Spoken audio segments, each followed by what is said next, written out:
កំពតកំពូលដួងចិនខ្ញុំសែនអាណិតហើយពិនជាស្មា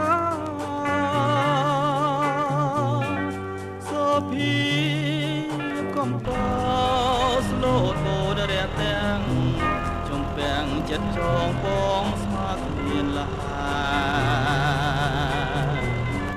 កងត្រជាងព្រៀបបានសំដែ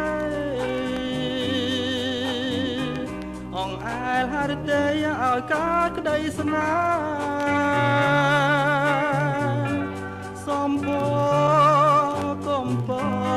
តនៅអិនកែប្រែគុណយូរតែឲ្យស្នេហ៍ជាប់ចិនបើឃ្លានឃ្លាតទាំងស្រមៃ